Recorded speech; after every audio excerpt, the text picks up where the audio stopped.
The series begins in Riyadh in 2020, and at that moment, we see a young man named Sultan entering his house. He calls for a girl named Nariman, who appears sitting on the floor, looking fearful and terrified. He forces her to go with him and puts her in the trunk of the car. At that moment, she gets a glimpse of a dead body, and she screams, but Sultan refuses to listen to her and closes the trunk, driving off toward the desert. He tries his best to make sure no one hears her voice, turning up the car's radio. However, in the midst of this, a big truck crashes into his car, causing him to lose control. The car flips over, and he crashes. To understand what happened, we go back 10 months. At that time, we see a girl named Malik with her daughter Gala, returning home. Later, we see a girl named Joud, organizing the rooms, and it appears that she is being monitored through cameras. An older woman named Samia calls for her, and as she watches her, when Joud approaches the camera, Samia shouts at her and orders her back to her place. She knows that without the cameras, she wouldn't have been able to protect her and the other girls. Then, we see a girl named Sahar, and we learn that her aunt, Samia, is helping her prepare for her wedding today. From their conversation, we gather that this isn't Sahar's first marriage and that Samia manages a household where girls are married off in temporary marriages. Samia urges the girls to hurry, and as they leave, she warns Shug about how to handle their marriage deals, either to secure a few extra coins or ask her husband to give her gold in exchange for part of the dowry Samia takes from each marriage. On the other side, we meet the groom, Badr, who suffers from cancer, and his brother Abdullah decided to arrange a car marriage for him so that he can enjoy life while he still can. Samia gives Sahar contraceptive pills, explaining her system, and making sure there are no issues. Sheikh Bandar arrives to officiate Sahar's marriage to Badr. We also learn that Samia has a rule: the dowry for a divorced girl is 75,000 riyals. After the marriage ceremony, Bandar pulls Samia aside, telling her that he has a prospective groom for her girls who are still in their waiting period, and that Shug has a daughter who will soon be ready to marry. We then see Sahar in the room with Badr, pretending to be happy while hiding the truth from her aunt. Later, we meet Shug as she talks to a new girl named Nariman. She tries to convince Nariman to consider a temporary marriage. Nariman expresses her concerns about her father, who is overly protective and doesn't allow her to leave the house. Shug helps Nariman convince her father to let her work at a clothing store so she can support herself. But her father refuses, saying she's an engineer and that he will support her until she gets married. Nariman is upset and goes to her room, but when she talks to Shug, Shug convinces her to leave, as long as she returns before her father comes home. The next day, Nariman tells her mother she has been accepted for a job and will go out every day before her father comes back from work. Meanwhile, we see Malik with Sahar, confused about why her aunt is so harsh toward them, but Sahar reassures her that Samia means well and wants what's best for them.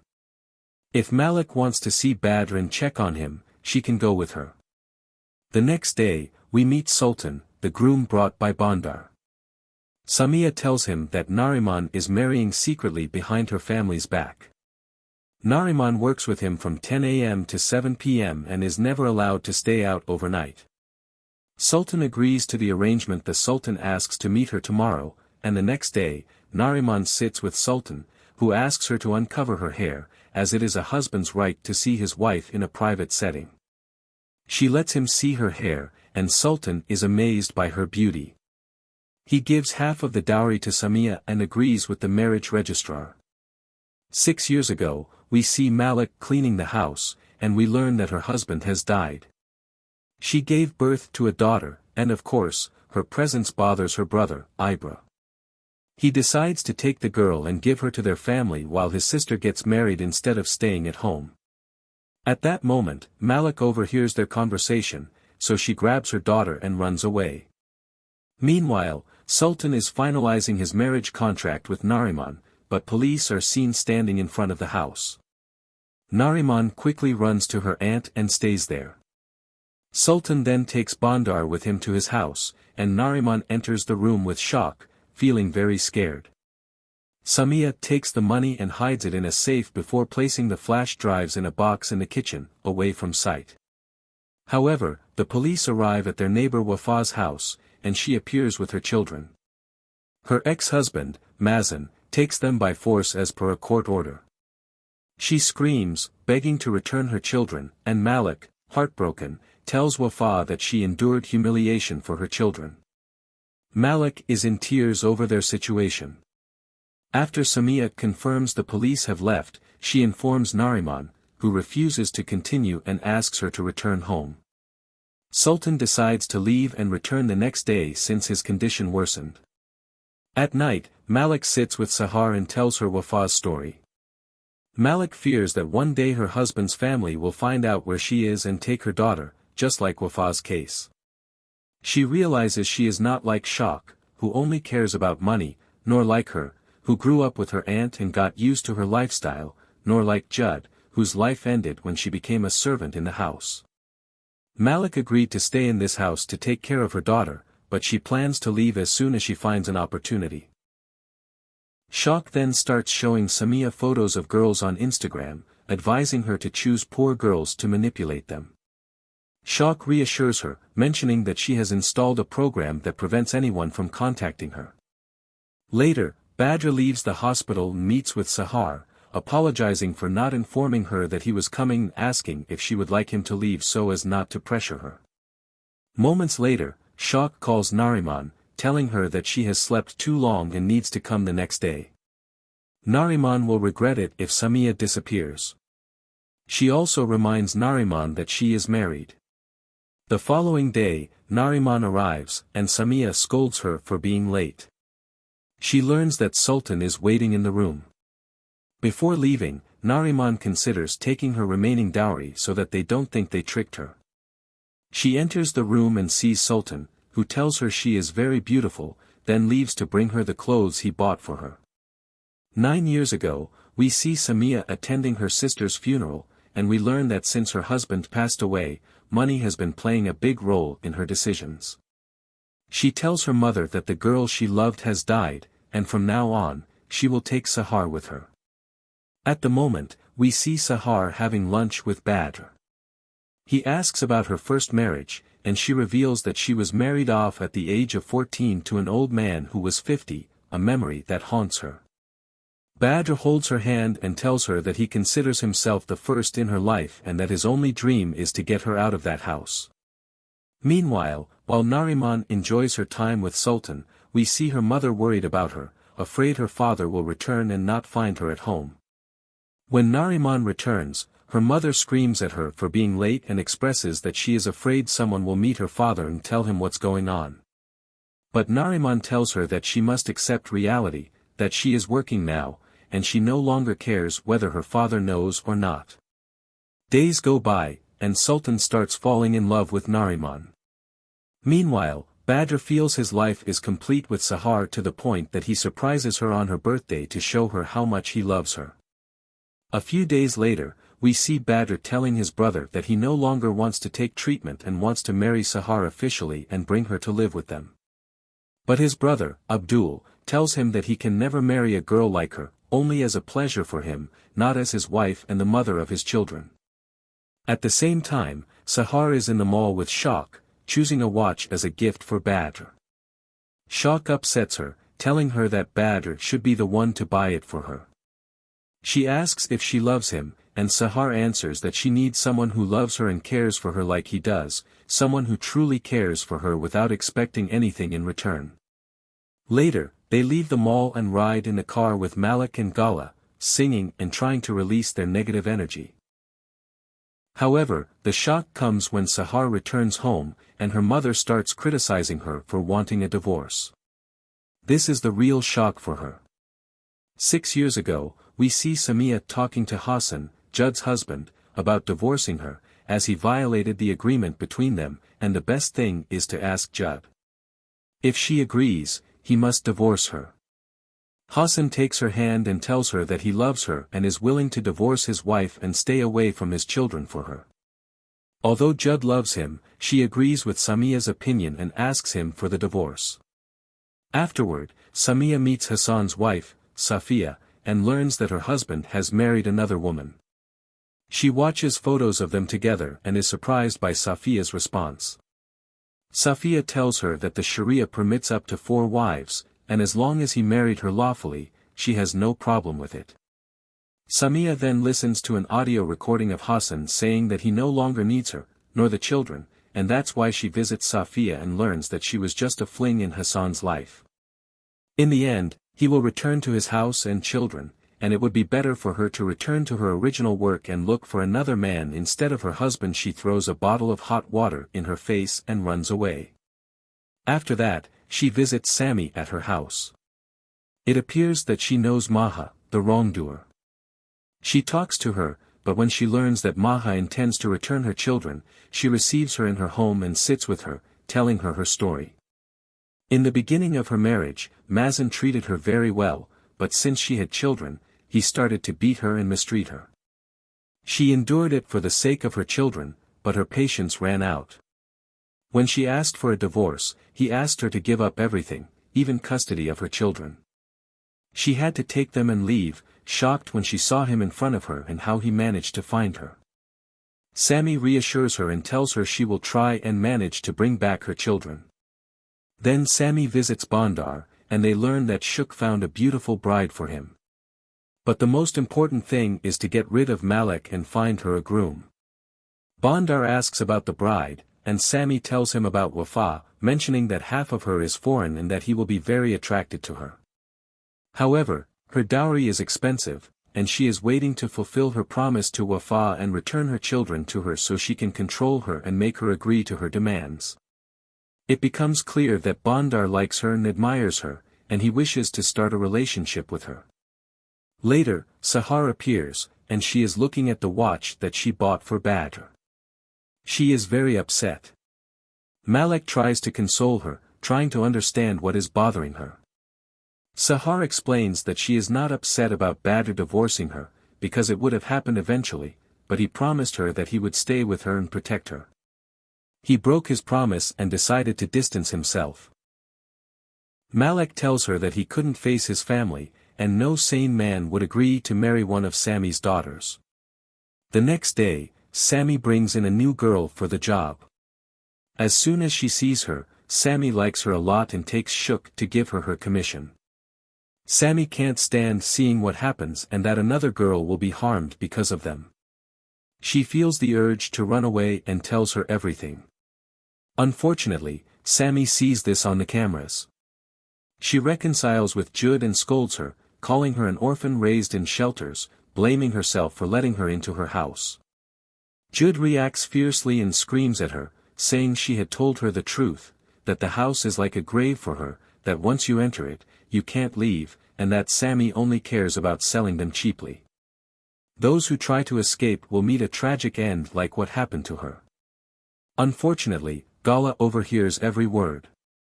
At that moment, Sami decides that Jude must leave the house and throws her torn clothes at her, continuing to hit her for being ungrateful. Sahar takes her and tries to change Sami's mind, warning her that if Jude leaves, she might reveal their secret and the police might catch them. Malek goes down to Jude and tries to reassure her, telling her that they must leave the house if they want to stay safe because Sami will show no mercy to anyone.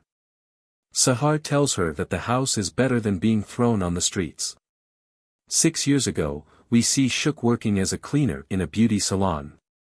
While she's sweeping, she finds a gold earring on the floor. The shop owner, Mrs. Nagy, enters and sees it in her hand, accusing her of trying to steal it. Shuk defends herself, claiming she's never stolen and would never touch something that doesn't belong to her. Mrs. Nagy reminds her that she once tried to steal her husband. She kicks her out of the shop, telling her that no one will hire her and that she will soon be sent back to her home country. Meanwhile, a man named Rakan appears, married with 2 children. He speaks with Bandar to arrange a meeting for the bride. When Rakan's wife, Maryam, asks him about his dinner plans, he tells her that if he has work, he can't avoid it. She prepares his breakfast before he leaves for work. Rakan feels worthless and that Maryam doesn't deserve all of this, so he goes to Bandar. He misses his appointment, but when Maryam finds out, she's very happy and plans to take their children to her mother's house to spend the whole day with him. Sammy meets Mazen and recalls the days they spent together in their house, telling him that she has all his marriage contracts and will expose him to the police if he doesn't return Wafa's children. Sammy sits with the girls and becomes upset with Nariman, who always isolates herself in her room, spending all her time with Sultan. Malek thinks that the groom who was supposed to come today has some circumstances and will reschedule the meeting, but she doesn't like this idea. She talks to Sammy in private, warning her not to mention marriage in front of Gala, as she is growing up and starting to understand and ask questions. Sammy talks about Wafa and asks Malek to be the key to their connection, convincing Gala to enter the house and live with them. Most importantly, she must listen to them and do everything they ask so she can keep her children safe. Later, we see Malek preparing to meet the groom. Gala comes into the room and asks about the guests. Malek lies, saying they are relatives, and informs her that she will now be sleeping with Sahar. She lies again, saying she's afraid of allergies. Gala responds that she knows everything and is aware of what's going on in the house, how everyone in the house marries several times.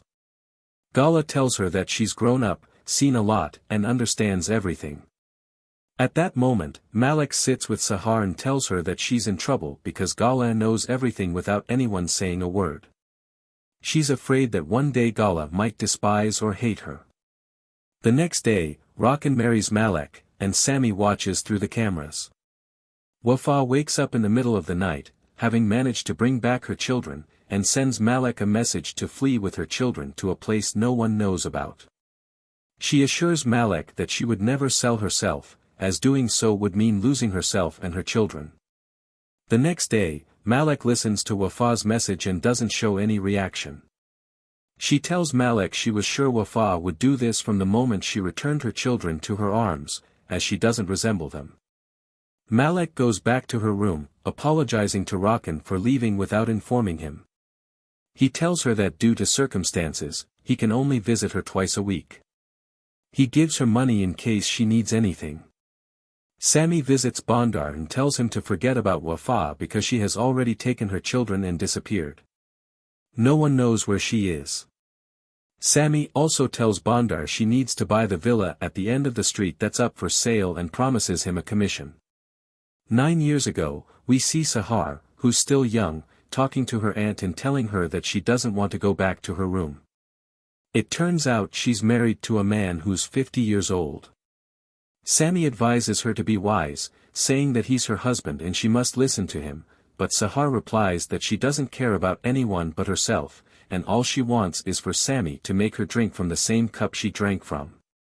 Sammy slaps her and takes her to her room, asking her husband to claim his legal rights. She locks the door behind them. Meanwhile, Sultan is unhappy with the situation and vents to Nariman, saying he's tired of their life in the same room and wishes they could go somewhere else. Nariman tries to calm him down, explaining that it's part of the conditions, and she can't go against them. She's very scared someone will see them and report them to her father. When Sultan realizes his words aren't working, he leaves. Rakan appears, packing his clothes and preparing for a work trip, promising to return in 2 days. When he's alone with Malek, Gala knocks on their door and insists on sitting next to her mother. Sammy urges Malek to return to her room, taking Sahar and Gala with her. Malek comforts Gala, and in her room, she apologizes to Rakan for what happened. He understands the circumstances and says he'll leave and let her sleep with Gala for peace of mind, but he will return the next morning. The following day, we see Nariman preparing to go out. Her mother stops her and tells her a suitor has come for her. Nariman refuses to meet him or even see him. Her mother pleads, telling her she's worried about her and that she doesn't want to lose her like she lost her brother, whose return is uncertain. Nariman responds that her brother is never coming back, he's dead and buried, but no one knows where. As soon as she leaves the house, she calls Sultan to ask where she should meet him. Afterward, she calls Shuk, telling her that she won't be able to come today because her mother is sick and she has informed Sultan. Later, we see Badr in the hospital, in critical condition. He calls Sahar, telling her he misses her and never thought about leaving her, but his brother's words made him change his mind. He asks her to marry him and live with him in his house.